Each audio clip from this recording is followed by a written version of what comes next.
Billionaire investor Warren Buffett has penned a surprise letter to shareholders ahead of the Thanksgiving holiday, with the 94-year-old sharing a number of personal reflections on his children and his legacy.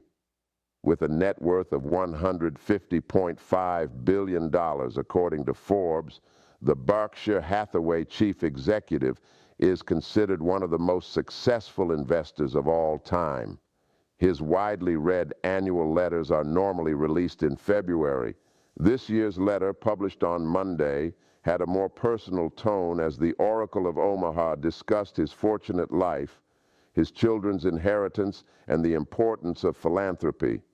It also came with the announcement of a $1.2 billion donation to 4 family foundations: the Susan Thompson Buffett Foundation, the Sherwood Foundation, and the Howard G. Buffett Foundation and Novo Foundation. After his first wife, Susan Thompson Buffett, died of a stroke in 2004, Mr. Buffett pledged in 2006 that he would gradually give away his fortune to philanthropic foundations during his lifetime and after his death. The latest gift reduces Mr. Buffett's holdings of Class A voting shares to 206,363, a 56.6% decrease since 2006.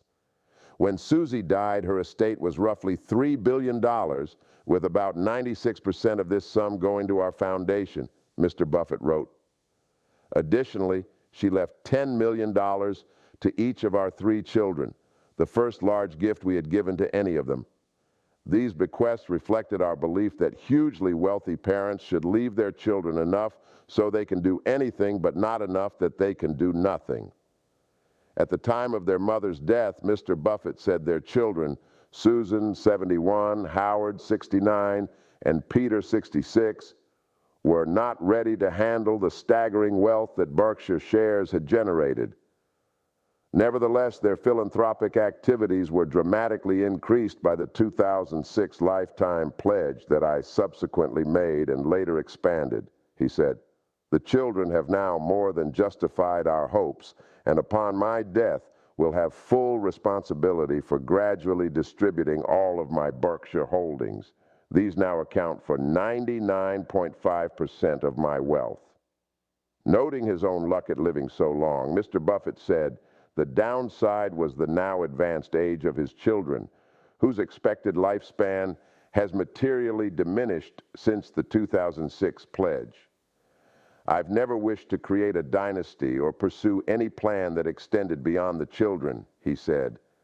I know the 3 well and trust them completely.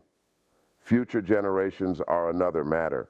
Who can foresee the priorities, intelligence, and fidelity of successive generations to deal with the distribution of extraordinary wealth amid what may be a far different philanthropic landscape? Still, the massive wealth I've collected may take longer to deploy than my children live, and tomorrow's decisions are likely to be better made by 3 live and well-directed brains than by a dead hand. For that reason, Mr. Buffett said he had designated 3 potential successor trustees. Each is well known to my children and makes sense to all of us, he said. They are also somewhat younger than my children, but these successors are on the wait list. I hope Susie, Howie, and Peter themselves disburse all of my assets. Under the arrangement, all philanthropic decisions will require a unanimous vote by the children, a requirement Mr. Buffett said had surprised his wealthy friends. I've explained that my children will forever be besieged with earnest requests from very sincere friends and others, he said. A second reality: when large philanthropic gifts are requested, a no frequently prompts would-be grantees to ponder a different approach, another friend, a different project, whatever. Those who can distribute huge sums are forever regarded as targets of opportunity. This unpleasant reality comes with the territory, hence the unanimous decision provision. That restriction enables an immediate and final reply to grant seekers. It's not something that would ever receive my brother's consent, and that answer will improve the lives of my children.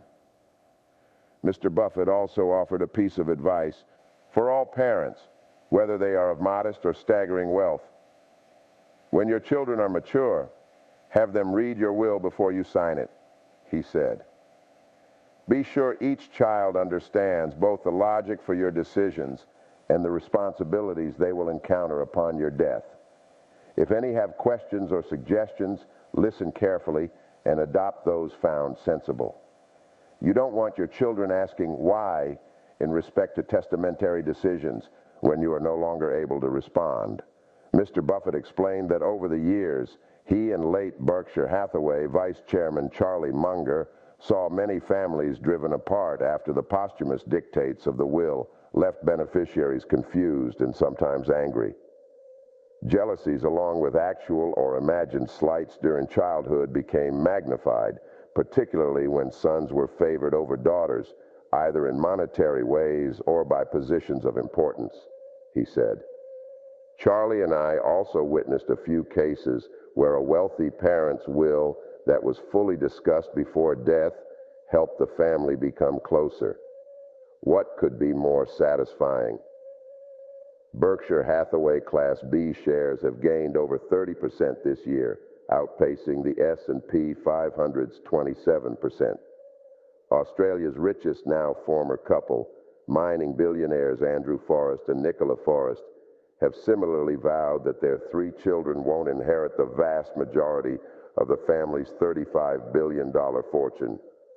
The money will instead be distributed to a range of charitable causes, including indigenous support, education reform, and cancer research. We live in a home, and I have a great life.